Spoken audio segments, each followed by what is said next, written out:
நிமிர்ந்து அறிவுள்ளவரை கனவிலும் நனவிலும் காண்பதுதானே என்பதற்கிணங்க அருமையான வரவேற்பு அளித்த உங்களுக்கு எனது மனமாற என்னுடைய வாழ்த்து.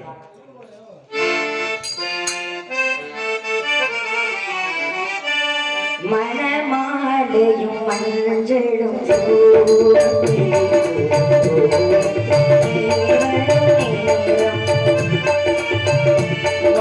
மனமாலையும் மஞ்சளும் ஜோடி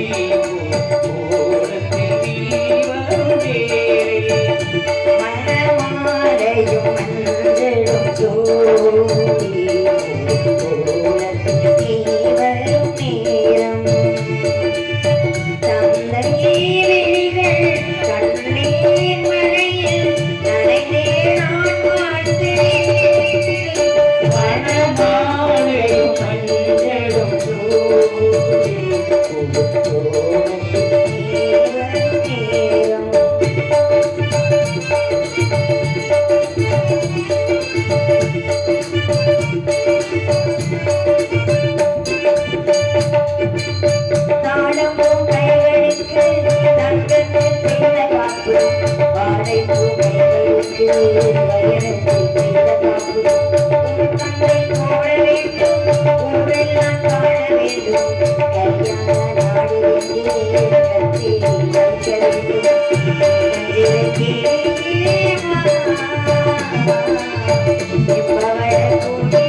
என்னுடைய வரவேற்பு இருந்தாலும் என்னுடைய மனதால் தங்களையும் வாழ்த்துகிறேன். வாழ்க பல்லாண்டு, நீ வாழ்க, நீ நிலம் வாழ்க, குளம் வாழ்க, கொடி வாழ்க, கோத்திரம் வாழ்க.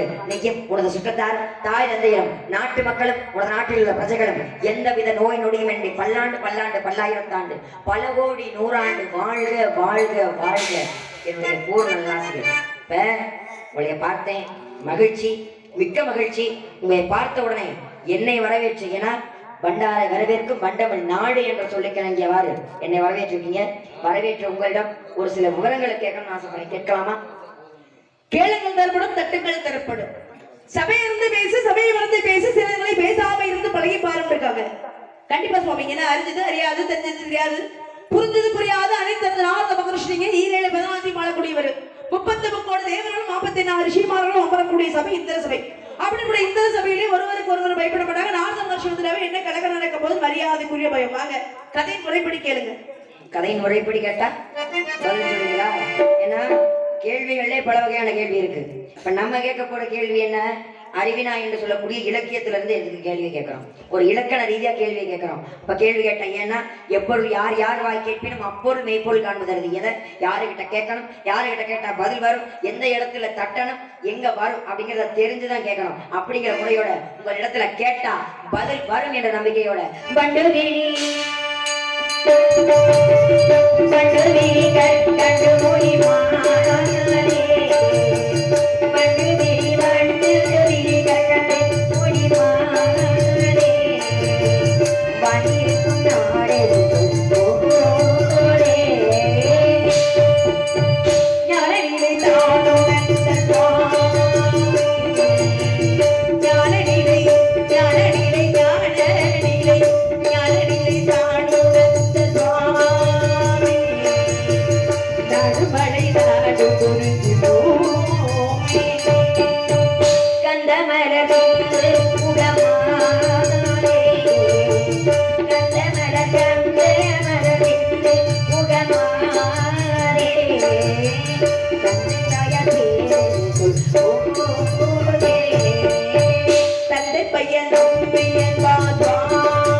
இடம் வேறுபாடு. தாயின் பெயர் நங்கை மோகனி, தந்தையின் பெயர் நம்பிராஜன். நம்பிராஜன், நம்பிராஜன். இடம் என்ன சொன்னீங்க? குறிஞ்சி நிலம். குறிஞ்சி நிலம், நிலம் குறிஞ்சி நிலம். இடம் வேள்வி மலை சாரல். பள்ளத்தாக்கல குடியிருக்கீங்க, அப்படித்தானே? இங்க இருக்கக்கூடிய மலை மலை சார்ந்த பகுதி. மலை சார்ந்தவர். மலைக்கு பெயர் லவலகிரி. ஆமாங்க. அப்ப இந்த லவலகிரிக்கு ஆமா கிறுக்கி வந்துட்டு நீங்க வந்து ஆர்வத்தோட வாங்க. இல்லங்க, நான் கேக்குறது உங்களுக்கு புரியுதா? இல்ல இந்த லவலகிரிக்கு இந்த லவலகிரிக்கு நீங்க தான் சொந்தக்காரியான்னு கேட்கலாம். என்னங்க கிரி என்பாவே ஒரு மலை தானே, மலைக்கு ஒரு பருவையே ஆர்வம் தானே. ஆமா, இந்த கிறுக்கியோட ஆர்வத்தோட இந்த கிரணா பார்க்க வந்திருக்கேன். இந்த கிறுக்கனவா? இல்ல கிறுக்கு கீழே என்ன இருக்கு? கிறுக்கி கீழே என்ன இருக்கு? கீ போடுறோம். கீக்கு இப்ப கீழே போட்டா கீன்னு வரும். அதுக்கு கீழே போட்டா கூன்னு வரும். என்னங்க கீக்கு கீழே சிமிச்சு விட்டா கூதான் வரும். அப்ப என்ன வருது உங்களுக்கு? என்ன வருது? குறிஞ்சின்னு வருதா? இல்லைங்க, கிறுக்கி அப்படின்றோம். அப்ப கிறுக்கு மறுபெயர் கிறுக்கேன்னு வரும் இல்லையா? அப்ப என்னைய கிறுக்கேங்கிறீங்களா? என்னங்க கிறுக்கி வந்திருக்கேன், கிறுக்க வர மாட்டேன். நான் கிறுக்க, நான் என்ன புறத்து பிச்சு விட்டா வந்து நிக்கிறேன். அப்ப கிறுக்கி நான் கிழிச்சு போட்டா வந்திருக்கேன். இல்லையே, உங்களுக்கு கிறுக்கின்னு சொல்லலையே. இந்த லவலகிரிக்கு நீங்க சொந்தக்காரியான்னு கேட்டேன். இருந்தாலும் அருமையா பேசுறீங்க, இனிமையா பேசுறீங்க. நீங்க இருக்கக்கூடியதோ குறிஞ்சிக்கலாம். ஏன்னா அவங்க கிட்ட கேள்வி கேட்டலாம், பதில் சொல்லிடுவாங்க இல்ல. ஆனா இப்ப இந்த நேரத்துக்கு இந்த கேள்வி போதுமானா போதாதானுங்க. அதாவது நீங்க என்னைய மதிச்சு இந்த இடத்துக்கு போடுறீங்க, வாஸ்தவமான பேச்சு. அவங்களையும் மதிச்சு போடுறீங்க. அப்ப யார் இடத்துல சரக்கு இருக்குங்கிறத பார்க்கணும். நீங்க நினைக்கிற சரக்கு இல்ல. எதுக்கு நீ இதுக்கே போகலையா? அவங்களாம் போயிட்டாங்கல்ல, போகணுமா வேணாம்? அப்படி இருக்க பாருங்க, அவங்களே போக சொல்றீங்க. அவருக்கு அண்ணன் 7 பேர் இருக்காங்க இல்லையா? இருக்காங்க. 7 பேத்துல அவர் 6வது அண்ணன்.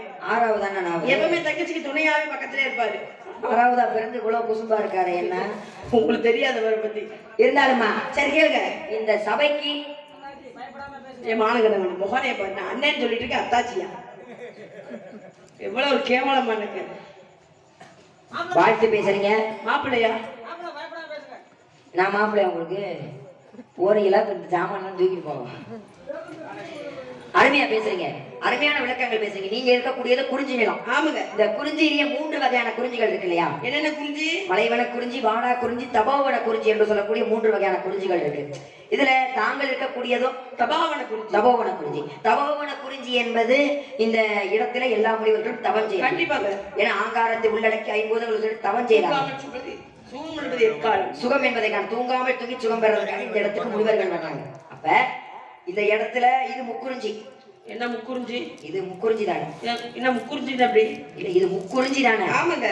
இது முக்குறிஞ்சியா இல்ல மூக்குறிஞ்சியா? அவரு சளி பிடிச்சி சலதோஷம் பிடிச்சிச்சு, அதனால மூக்கு வீராரு. நல்லா உறிஞ்சிக்கோங்க. இது மூக்குறிஞ்சி நான் சொல்றேன். எப்படி சொல்றீங்க? உண்மைதானங்க, நீங்க சொல்றது வாஸ்தவம் தான். இங்க என்ன இருக்கும்? மலைகள் இருக்கும். மலைகளோட வாசனை எப்படி இருக்கும்? அது மண் வாசனை இருக்கும், நீர் வாசனையும் இருக்கும், நில வாசனையும் இருக்கும், மலர் வாசனை இருக்கும். இதெல்லாம் வாசிக்கணும்னா என்ன சுவாசிக்க என்ன பண்ணுவோம்? மூச்சு தேவை. ஏன்னா வேள்விமலை சாரல் என்பதே ஒரு முனிவர்களுக்கு ஏற்ற இடம். எதனால? தவம் செய்யறதுக்கு. அப்ப தவம் செய்யும் பொழுது முனிவர்கள் எல்லாம் மலைக்கு மேல, அதாவது இங்க மலை கிடையாது, குன்றுதான். இந்த குன்றுக்கு மேல முனிவர்கள், மேல முனிவர்கள், கீழே நீங்க. மேல உங்களை வச்சுக்கிட்டு கீழே நின்று உங்களை பார்த்துக்கிட்டு இருக்கேன். ஆமா, அவங்க மேல நின்று தவம் பண்றாங்க, நீங்க கீழே நின்று உன்னதமான காவல் பாக்குறீங்க. இங்க பாருங்க சாமி, அன்னைக்கு கொஞ்சம் யூடியூப் ஒரு 10 நிமிஷம் மாத்திருங்க. நான் ஏதாவது இடம் முழக்க பேசுவேன், அப்புறம் தப்பா போயிடும். அப்படியா? இடம் முழக்க நாங்களும் பேசுவோம், அதை நல்லா ஆன் பண்ணி வைங்க. இல்ல இப்ப என்ன வருதுன்னா, நீங்க மேல இருக்கீங்க, நான் கீழே இருக்கேன். அவங்க குண்டுக்கு மேல அமர்ந்து தியானம் செய்யறாங்க. இல்ல சாமி, நீங்க சொல்றது புரியுது. நீங்க மேல இருந்து தவம் பண்ணுவீங்க, நாங்க கீழே இருந்து உங்களை கீழே பார்க்கணும், காவல் பாக்குறீங்க. கீழே இருந்து பாக்குறீங்க. ஒண்ணும் பிரச்சனை இல்லை. உங்களை நான் பார்த்தா தப்பு இல்ல. என்ன மேல வச்சு நீங்க கீழே இருந்து பாத்தீங்கன்னா நல்லா இருக்காது. ஏன்னா நீங்க எங்களையும் பார்க்கல. நல்லா இருக்காதுன்னா நீங்க பாத்தீங்களா? இல்லங்க. இல்ல நல்லா இருக்காதுன்னு சொல்றீங்க, முன்ன பின்ன பாத்துருக்கீங்களா? கிடையாது. அதாவது இது நல்ல முறை அல்ல அப்படின்னு சொல்றேன். ஏன்னா உங்களுடைய வேலையை நீங்க பாக்குறீங்க. உங்களுடைய வேலை என்ன? காவல் பார்க்கக்கூடிய. உங்க வேலை என்ன வேலை? தவம் பண்ணக்கூடிய வேலை. அது மட்டும் தான் செய்வீங்களா? அவருடைய நிலையில சரியா இருக்கணும், அதை மட்டும் தான் செய்வீங்களா? எனக்கு தெரிஞ்சது அது மட்டும் கிடையாது. அப்புறம் உங்களோட வேலை அது மட்டும் கிடையாது. அப்புறம் வேற என்ன வேலை? அதாவது நிறைய வேலைகள் இருக்கு. ஒவ்வொரு முனிவர்கள் கவிபாடும் திறனுடையவர்கள், யாகம் செய்யும் திறனுடையவர்கள். எனக்கு பாருங்க கழக தொழில், அதை போல அப்படி சொல்லுங்க. எனக்கு கழக தொழில், அதை போல தவம் செய்யக்கூடியது தன்னுடைய சந்தோஷத்துக்காகத்தான். வேட முனிவர்கள் தவம் செய்யறாங்க. தவம் செய்யணும்னா என்ன செய்யணும்? இருக்கு, தவம் செய்யறதுல என்ன சந்தோஷம் இருக்கு? தன்னுடைய மனதை கட்டுப்படுத்துறது. கட்டுப்படுத்த முடியாது, ஒருநிலைப்படுத்துவதற்காக. ஏன் சாமி இப்ப தவம் ஏன் எக்கோ குறைக்கும்? இப்ப தவம் சொல்றீங்க, ஆமா. அப்ப மனதை கட்டுப்படுத்துவதற்காக தவம் செய்யறாங்க. ஆமா. இப்ப நீங்க தவம் செய்யறது மனதை ஒருநிலைப்படுத்துவதற்காக. அப்படி தவம் செய்யலன்னா என்ன பண்ணுவீங்க? தவம் செய்ய அதாவதுமா, ஒரு மனிதனுக்கு தற்புகழ்ச்சி இருக்கக்கூடாது. அதே நேரத்துல தன்னடக்கம் அப்படிங்கிறது ரொம்ப ரொம்ப முக்கியம். தன்னடக்கம்னா எந்த விதத்துல? தன்னுடைய குணங்களை தானே கட்டுப்படுத்தணும். ஒரு ஒரு பொருள் இருக்கு, ஒரு உணவுப் பொருளே இருக்கு, தன்னுடைய ஆவலையும் மீறி அந்த உணவுப் பொருளை எடுத்து சாப்பிடக்கூடாது. ஏன்னா அது நம்மளுடைய உடலுக்கு கெடுதல் அப்படிங்கிறத நினைக்கணும். அளவுக்கு மீறினால் அமிர்தமும் நஞ்சு சொல்லாதீங்க. ஆசை வந்தா சாப்பிட்டு போக வேண்டியதானே. மீறினால் அமிர்தமும் நஞ்சு. ஆசைக்குத்தான் இருக்கணுமே தவிர தேவைக்கு இருக்கணும், ஆசைக்கு இருக்கக்கூடாது. அத போல அது உங்களை மாதிரி முனிவர்களுக்கு, என்ன மாதிரி மானிடர்களுக்கு, மானிடர்கள் அதான் முனிவர்கள் என்ன நிலையில இருக்கணுமோ அந்த நிலையில இருக்கணும். மானிடர்கள் எந்த நிலையில இருக்கணும் அந்த நிலையில. இப்ப முனிவர்கள் தவம் செய்யறாங்கன்னா தன்னுடைய மனதை ஒருநிலைப்படுத்தணும். அப்ப மனதை ஒருநிலைப்படுத்தணும்னா மூச்சை உள்ளிழுத்து வெளிவிடணும், அப்படித்தானே? அப்பதான் அதுக்கு பேர் தியானம். அப்ப மூச்சை உள்ளிழுத்து வெளிவிடுறது எந்த நிகழ்வு? மூக்குறிஞ்சறது. நல்லா உறிஞ்சுவீங்க போல இருக்கு. அப்ப இங்க இருக்கிற எல்லாரும் மூக்கு உறிஞ்சுறாங்களா இல்லையா? என்ன சாப்பிடுங்க? நாங்க உறிஞ்சுறது வேற, நீங்க உறிஞ்சுறது வேற. மூக்கு உறிஞ்சுறது, சுவாசத்தை இழுக்கிறது எல்லாம் ஒண்ணுதான். சரி இருக்கட்டும். அதனாலதான் இந்த இடம் மூக்கு உறிஞ்சிட்டு. ஏன்னா இந்த மூக்கு உறிஞ்சினாலதான் பல பிரச்சனை இந்த குறிஞ்சி நிலத்துல வந்துச்சு. மூக்கு உறிஞ்சனால பல பிரச்சனை. இது மட்டும் இல்ல, மூக்குனாலே பிரச்சனை வந்திருக்கு, அந்த சுவாசத்தினாலே பிரச்சனை வந்து, அந்த ஓட்டனாலே பிரச்சனை வந்திருக்கு. ஓட்டனால நிறைய பிரச்சனை வருதுமா. ஐயப்பா, என் யூடியூப் அமர்த்திட்டியாப்பா? ஓட்டையம்மா ஓட்டனால நிறைய பிரச்சனை. நீங்க எத்தனை ஓட்டைய மனிதனுடைய வாழ்க்கை, நீங்க எத்தனை ஓட்டைய பார்த்திருப்பீங்க? நான் இன்னும் பார்க்கல. ஏன்னா நான் பார்க்க, நீ ஒண்ணு சொல்லுங்க, நான் சொல்றேன், நீங்க போய் பாத்துருவாங்க. எங்க ஓட்டைய? நான் தான் விருப்பம் இல்ல, நீங்க சொன்னா மட்டும் போய் பார்க்கவா போறேன்? என்ன சார் நீங்க தான் சொன்னீங்க ஓட்டனால பல பிரச்சனை வந்திருக்கீங்க. அனுபவம் பெருசா அனுமானம் பெருசா?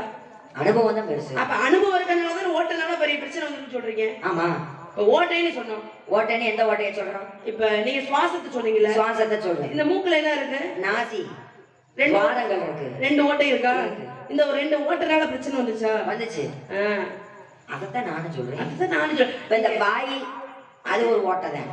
அது ஓட்டனால. இந்த ஓட்டை வாய், ஓட்டை வாய் இல்ல, இந்த வாயில இருக்கிற இந்த ஓட்டை, அதனால பிரச்சனை வரும். அப்ப இன்னொன்னு தெரியுங்களா, இந்த கண்கள் இருக்கு, அது ஓட்டை தான். அந்த கண்ணுக்குள்ள இருக்க நிமி என்ன இருக்கு? கண்ணி. காது, அது ஓட்டைதான். இந்த கண்டதையெல்லாம் கேட்கணும். என்ன இந்த கட்டத்துல கைய ஒட்டச்சு இல்ல, ஒரு சில விஷயம் கைய ஒட்டச்சே அப்படிவே. எது கைய ஒடிக்கிறீங்கன்னா கைய ஒடிச்சிருக்கீங்களா? அப்புறம் என்ன நான் ரொம்ப சாதாரணமா பேசுறேன்னு நினைக்கிறீங்க? நான் எவ்வளவு தூரம் சாதாரணமா இங்க பாருங்க, சாதாரணமா பேசுறது அது மேல ஏறிட்டு பேசுங்க. நீங்க கூட ஏறி நின்று பேசுங்க. வாங்க பேசுங்க. நீங்க நான் ஏறி நின்றுவேன், அது தாங்க. ஏறி நின்றுவீங்களா? இப்ப என்ன சாமி இப்படி சொல்றீங்க? தாங்குமா? ஒண்ணு நீங்க ஏறுங்க, இல்ல வாங்க நான் ஏறுறேன். நமக்கு இந்த ஏறுற வேலையெல்லாம் பிடிக்காது. இல்ல ஒரு தாட்டி. எதுக்கு ஒரு தாட்டி? இல்ல, இப்ப அவர் எங்க? உங்க தாத்தாவை நிறைய வீட்டுல ஏற விட்டுருக்கேன். எதுக்கு? முருகப்பாவை. இப்ப உங்களை அடுத்து உங்களை ஏற விட போறேன். ஏன் யாரு இங்க ஏற விட்டு நீங்க என்ன செய்ய போறீங்க? இங்க வருங்க. அதாவது தப்பா நானும் சொல்ல வரல. மனிதனுடைய வாழ்க்கையில ஏற்றம் இறக்கம்ங்கிறது இருக்கும். ஏற்றம் இறக்கம் இல்லாத மனித வாழ்க்கை கிடையாது. எந்த இடத்துல ஏறணும், எங்க இறங்கணும் அப்படிங்கிறது எங்களுக்கு தெரியும். அதனால நீங்க இருக்கக்கூடியது குறிஞ்சிக்கலாம். ஆமா. இப்ப இந்த சுவாசத்தினால ஒரு பிரச்சனை வந்துச்சுன்னு சொன்னேன்ல, இங்க பூக்கக்கூடிய மலர் என்ன? நிறைய மலர்கள் இருக்கு. குறிஞ்சி மலர். குறிஞ்சி நிலத்துக்கு சிறப்பா குறிஞ்சி மலர். ஏன்னா இந்த குறிஞ்சி நிலத்துல 99 மலர்கள் பூக்குது அப்படின்னு குறிஞ்சி பாட்டு சொல்லுது. குறிஞ்சி பாட்டுல இயற்றிருக்காங்க பாடல்ல. ஆனா அதுக்கு ஒரு சிறப்பான மலர், ஒரு சிறப்பு மிக்க மலர் குறிஞ்சி மலர். குறிஞ்சி மலர். அந்த குறிஞ்சி மலருடைய மனம் இந்த காட்டுக்குள்ள வீசினால கண்ணுவ மகரிஷி தவம் செஞ்சுக்கிட்டு இருந்தாராம். எங்க இந்த குறிஞ்சி நிலத்துல கண்ணுவ மகரிஷி தலைமை செய்யும் பொழுது இந்த குறிஞ்சி மலத்துடைய வாசனை வரும் பொழுது என்ன ஆயிடுச்சு? அவருடைய அந்த தியானத்தை கலைச்சிருச்சு அந்த மலர். காம போதை உண்டு பண்ணக்கூடிய மலரா அது இருந்துச்சு. அப்பத்தான் செஞ்சாராம், அதுக்கு ஒரு சாபத்தை கொடுத்தார். நீ என்னுடைய தவத்தையே கலைக்கிற, அப்ப இங்க வரக்கூடிய எல்லா மனிதர்களுடைய தவத்தையும் நீ கலத்தி விடுவாய் அப்படிங்கறதுக்காக 12 ஆண்டுக்கு ஒரு முறை தான் பூக்கணும் அப்படிங்கிற சாபத்தை கொடுத்தாரு. பாருங்க, இது ஒரு மலருக்கு சாபம். ஆமா. நான் சொன்னேன் மூக்குல இருக்கக்கூடிய துவாரம் ஓட்டைன்னு சொல்றேன். இந்த ஓட்டையினால பிரச்சனை வந்துச்சு. ஏன்னா அமுதந்தி முனிவராகப்பட்டவர் தவம் இருக்காரு. இந்த தவம் இருக்கும் போது என்ன ஆகுது அப்படின்னா, அந்த வழியாக யாரு வரா? கைகேயி வரா. சின்ன பிள்ளை, 8 வயசு பிள்ளை. 8 வயசு பிள்ளை கைகேயி வரா. இவரு நீங்க சொன்ன மாதிரி மூளைகளையும் மடக்கி கண்களை மூச்சையை விடாமல் தவம் செய்யறதுதான் முனிவரோட வேலை. இந்த முனிவர் என்ன பண்றாரு? அமைதியா உட்கார்ந்து தவம் செஞ்சுட்டு இருக்காரு. ஆமா, புற்றுக்குள்ள தவம் செஞ்சுட்டு இருக்காரு. துர்வாச முனிவர். இல்ல இன்னொரு முனிவர் இருக்காரு. அமதங்கி முனிவர்னு சொல்லலாம். துர்வாச முனிவர் காட்டுக்குள்ள அமர்ந்து தவம் பண்ணாரு. வெளியே தெரியணும்னு நிறைய ஒரு பேர்கள்ல நிறைய பேர் விடுவோம். ஏன்னா இது வந்து நடைமுறை பெயர்கிறதுனால இதை நான் சொல்றேன். அப்ப பாரு அந்த முனிவர் தவம் செஞ்சுட்டு இருக்காரு. தவம் செஞ்ச முனிவரை பார்த்து அந்த பிள்ளை 8 வயசு பிள்ளை பாக்குது. என்ன அவர் உயிரோட இருக்காரா இல்லையான்னு கொண்டு போய் மூக்குல எங்க மூக்குல இல்ல சாமி விட்டு பாக்குற கைய விடுறது. மூக்கு சின்னதா இருக்கும், கை விரல் பெருசா இருக்கும், உள்ள போகாது. நீ மூக்குல கைய விடுற. திருப்பி நீ எதுல விட போறீங்களா? இல்லம்மா வேண்டாம் வேண்டாம் விட்டுருங்க, நான் பாத்துக்கிறேன். இந்த கைய விடுறதெல்லாம் நமக்கு ஏன் சாமி தேவையில்லைன்னு சொல்றேன். அப்படி சொல்லாதீங்க. மூக்குல கைய விட்டாரு. அப்புறம் ஒண்ணு சொல்றேன், சொல்லுங்க. நான் உங்க மூக்குல கை விடுறேன், சரி. நீங்க வேணா வாயில கை விடுங்க. இது வேணாமா? ஏன் சாமி? பரவாயில்ல.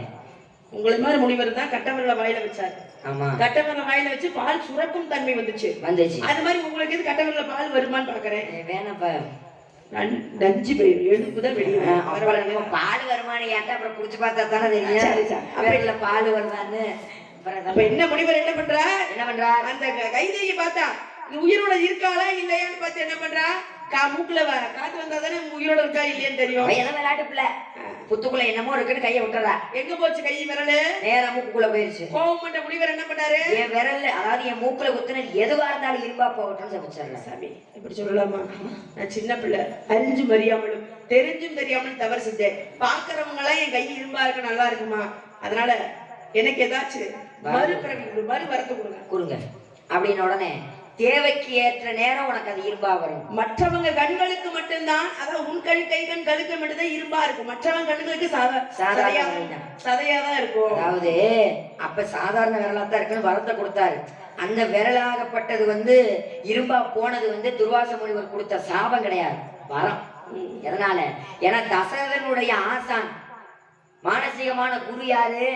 துர்வாச முனிவர். அவருக்கு பாடம் கற்பித்தவரை துர்வாச முனிவர் தான்.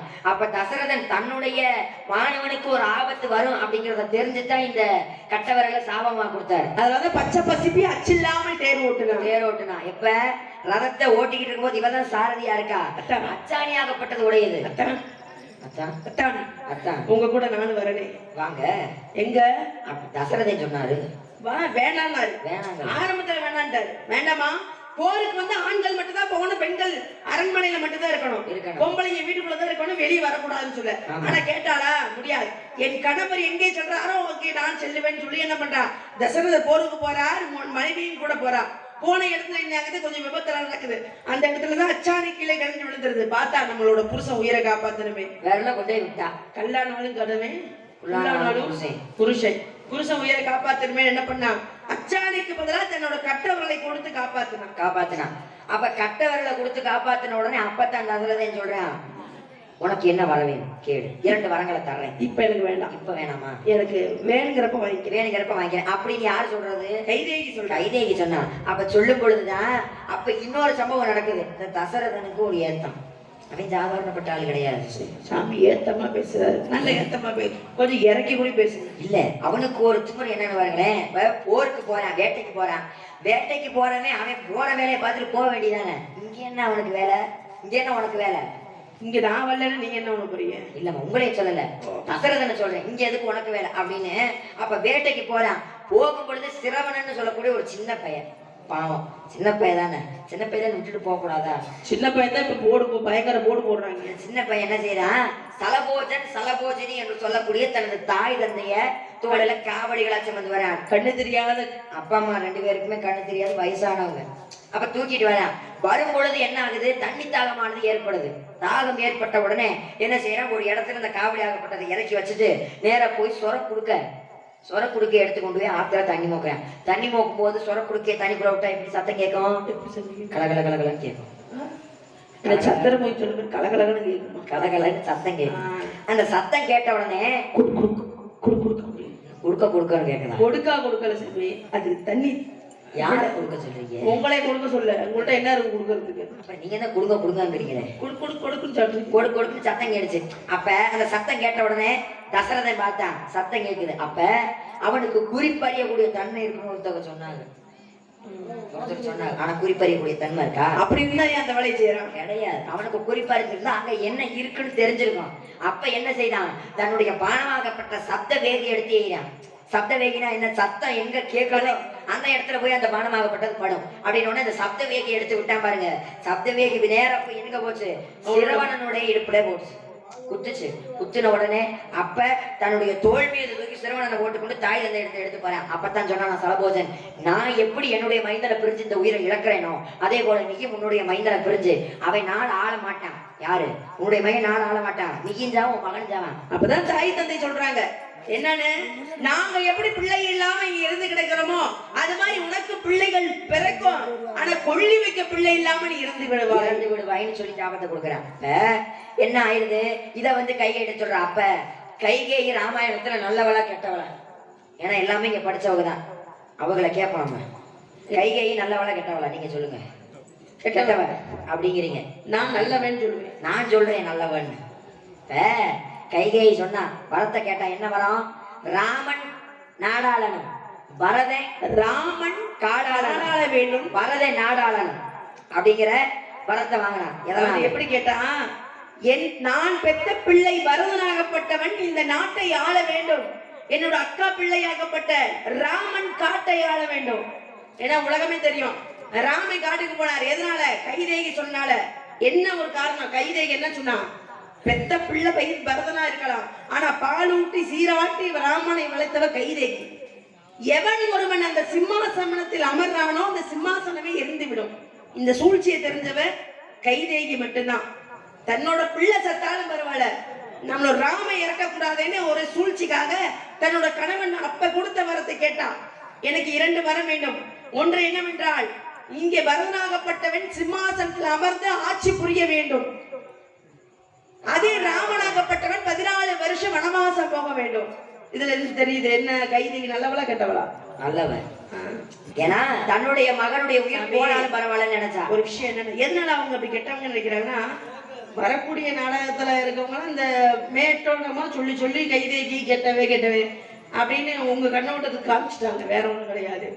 சூழ்ச்சி ஆளுங்களை யாருமே புரிஞ்சுக்கல. அப்ப லட்சுமணன் சொன்னா, இங்க கைகேயி ராமன் காட்டுக்கு போகணும்னு சொன்ன உடனே நேரா தன்னுடைய பானங்களை எடுத்துக்கிட்டு கைகேயை போய் கொல்லலான்னு போனான். யாரு?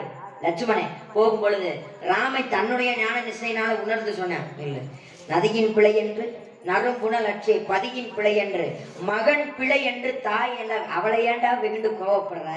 அவ தப்பு கிடையாது, தந்தையுடைய தப்பு கிடையாது. விதி செய்யற கோலம் நடப்பவை எல்லாம் நன்மைக்கே நம்மளுக்கு ஆறுதல் சொன்னேன். அப்ப என்ன நடக்க போறதுங்கிறத முன்னாடியே குறிப்பறிஞ்சு நடக்கக்கூடிய வம்சாவளியில வந்தவங்க நீங்க மாதிரி குறிப்பறிஞ்சிருக்கீங்க. இந்த இடத்துக்கு வந்த உடனே இந்த காத்து லேசாப்பட்டு நானும் ஒரு விஷயத்த குறிப்பறிஞ்சேன். உங்களுக்கு வந்துருச்சா? எனக்கு நினைச்சு காத்து இல்லைனாவே பரவாயில்ல, காத்து வந்தா அப்படிதான். காத்து வந்தா குறிப்பறிய தன்மை. சொல்லுங்க என்ன வேணும்? நான் உங்களுடைய அண்ணனின் வாயிலாக தோழியின் வாயிலாக கண்ட விஷயம் என்னன்னா, இவங்களுக்கு இன்னும் ஆகல. இன்னும் ஆகல, இன்னும் ஆகல. ஆனனாலதான் சாமி வந்திருக்கேன். இன்னும் ஆகல? இல்ல ஆனனாலதான் வந்திருக்கேன். அப்புறம் அவங்க ஆகலன்னாங்க? இல்ல ஆணுச்சு. பெண்களுக்கு பருவங்கள் எத்தனை? பேதை பெருமை மங்கை மடந்து அறிவை தெளிவை பேரும் கூட 7 வகை பருவம். 7 வகை பருவம். அதுல தாங்கள் இருக்கக்கூடியதோ மங்கை பருவம். மங்கை பருவம். மங்கை பருவத்துக்கு வயது எத்தனை? 13. 12 - 13 வயது. ஆனா நாரதருக்கு எத்தனை வயது? உங்களுக்கு வயதே இல்லையே. 10 வயசு. எப்படி சொல்றீங்க? நாரதருக்கு நிலையான வயசு 10. உங்க பேரை உங்களை சொல்லாதீங்க. அப்புறம் உங்களை கேட்கல. அப்புறம் நாரதர் வயசு. நாரதர் தான் சொல்றேன். 10 வயசு. நாரதருக்கு கதைப்படி நாரத புராணத்துல 10 வயசு. நாரதர் புராணத்துல 10 வயசு. இந்த கதையில என்ன வயசு? 10 தாமா. இங்க பாருங்க, 4 நாரதருக்கு 10 வயசு தான்.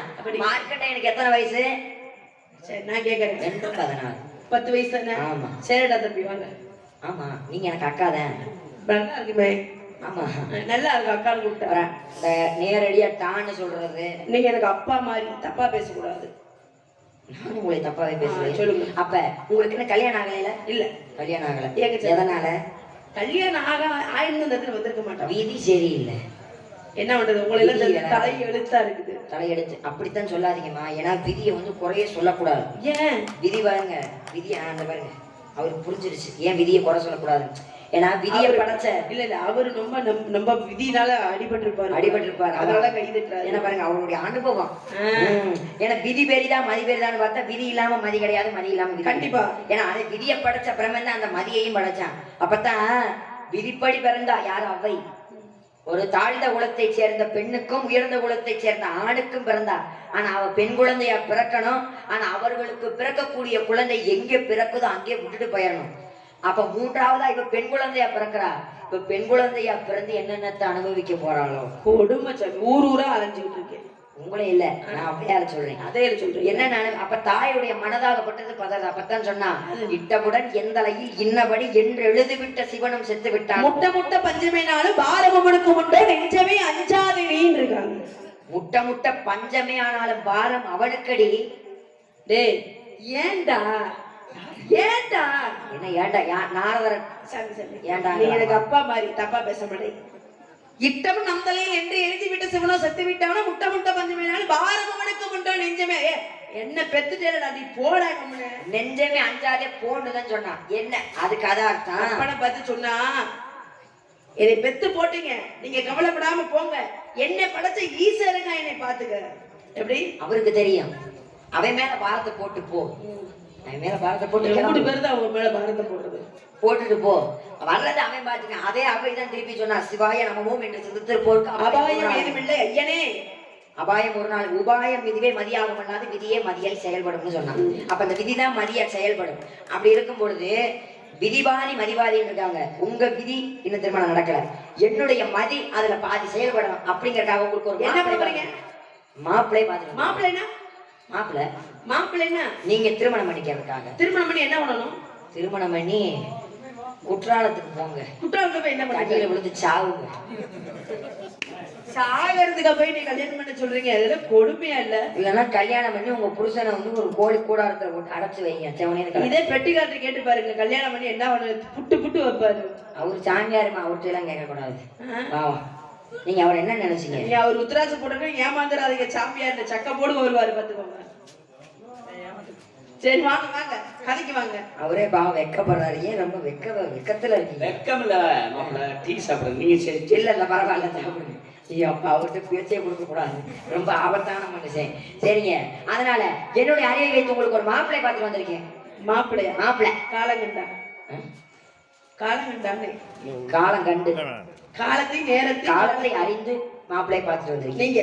ஆமா, நீங்களே எப்படி இருக்கீங்களே, மாப்பிள்ளை எப்படி இருப்பாரு? நான் தாமா இப்படி இருக்கேன். மாப்பிள்ளை சும்மா அழகா இருப்பாரா? அடே அப்பா, புழக்க வழக்கம் நல்லா இருக்குமா? என்னது உலகத்துக்கு நல்லா இருக்கும், பழக்கத்துக்கு எப்படின்னு தெரியல. சாமி காசை முன்னுக்கு வச்சா கடவுளை பின்னுக்கு வச்சாண்டுதான். காசா லேசா காசா லேசா. அதாவது ஒரு பொருள் புழக்கத்துக்கு நல்லா இருக்குமான்னு பார்த்தா தெரியும். ஆனா அது பழக்கத்துக்கு நல்லா இருந்துக்குன்னா பழகி பார்த்தா தான் தெரியும். அப்ப நீங்க ஏற்கனவே பழகிருக்கீங்க. நீங்க பழகணும்னு சொல்றேன். சரி பாத்துக்கலாம். அதனால மாப்பிள்ளைய சொல்லணுமா? மாப்பிள்ளை எல்லாம் வந்து உங்களுக்கு தெரிஞ்ச மாப்பிள்ளை தான், எல்லாம் தெரிஞ்சது. உங்க குலக்கடவுள் யாரு? தெரிஞ்சு போன நல்லா இருக்காது, தெரியாம இருந்தா பரவாயில்ல. அப்ப தெரிஞ்ச மாப்பிள்ளை தான் சொல்ல முடியும். தெரியாதவரை சொல்லி நீங்க கல்யாணம் பண்ண மாட்டேன்னு சொன்னா நான் என்ன பண்றது? அதனால எனக்கு கைவசம் ஒரு மாப்பிள்ளை இருக்காரு. சரி நம்ம பிள்ள பாவம் ஏதோ ஆண்டவன் புண்ணியத்துல நடந்துட்டு போகுது அப்படின்னு மாப்பிள்ளைய சொல்றேன். அந்த முருகன் கந்தன் கிழவன் கலைமாமலை முருகன் அந்த செந்தில் தலைவன் நம்ம மாப்பிள்ளை. எதுக்கு 1/2 கிலோ கோழிக்கறி திரும்ப இந்த கத்து கத்துறீங்க? ஏன் மைக் நல்லா இருக்கு. மாப்பிள்ள வரா? இல்ல உங்க காதுல இறங்கி சொல்லணும். உள்ள இறங்குங்களா? காதுல இறங்கி சொல்லணும். காதுல மாப்பிள்ளைய பிடிச்சிருக்கா? அப்படியா? எதையுமே உடனே நம்பாத, ஏமாற்ற கூட்டத்தில் சேராதே, அதையும் இதையும் பேசி சிலர் மனித அறிவுண்மை சாவாதின்னு இருக்காங்க. இக்கடங்களை காக்க முருகப்பெருமானங்க, இக்காட்டை காட்டும் நாயங்க, அவர் மேல நான் கீழே. இது ஒத்து வருமா சாமி? சாமி இவ்வளவு தூரம் பேசினதெல்லாம் வாஸ்தவம் தான். மாப்பிள்ளை சொன்னா பிடிக்கல, அதுக்கு தான் சொன்னா நாய்வாழை அளவெடுத்துக்கு நறுக்கி தீட்டி நற்றமலை எழுதும் எழுத்தாணியாமும் பெய்வாளை சுடுகாட்டை பெருக்கி தள்ளி பெரிய விளக்கேற்றி வைத்தாலும் அது விடுதாமோ தாய் சொல் கேளாத சகண்டியை போல 7 பிறகு எடுத்தால் இந்த வார்த்தைக்கு உன்னால பதில் தேட முடியுமா? ஒரே வார்த்தை சொல்லாம ஏத்தனை வருஷம் பேசுறீங்க, முடியுமா? அதனால மாப்பிள்ளை பிடிக்கல, என்ன சும்மா விடக்கூடாது. கந்தனை தான் கட்டிக்கிட்டு இந்த குட்டி பெத்துக்கிட்டு ஊருடா ஊர்வல போக வந்தாரா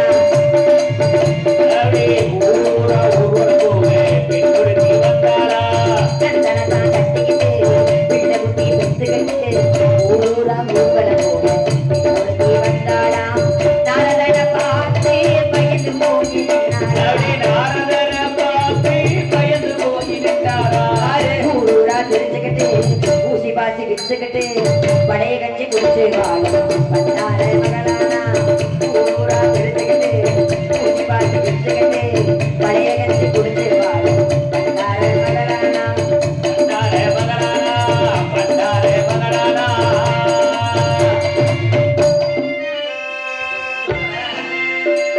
மாப்பிள்ளை பிடிக்கல விடு. 2 பேர் வந்திருக்காங்க ஆக்கியத்துக்கு சும்மா டக்குன்னு வேண்டாம் சார் அப்படிங்கிறீங்க மாப்பிள்ளை வேணாமா என்னங்க பிள்ளை வளர்த்துறீங்க பிடிக்கல. என்ன பிள்ளை வளர்த்துறீங்க என்ன வளர்த்தா சொல்ல கேட்காம அப்புறம் இது என்ன வார்த்தை ஆ. அல்லும் பகலும் இந்த அவத்தை நீ விடுத்து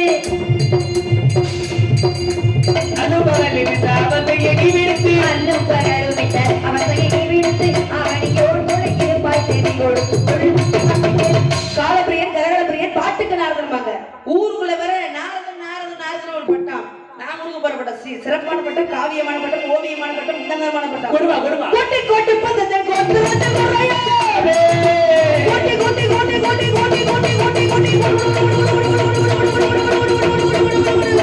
கோட்டி கோட்டி பந்தன் கோட்டு வந்த முறையா ஓட்டவை சொல்ல வந்து உமை கேட்டாங்க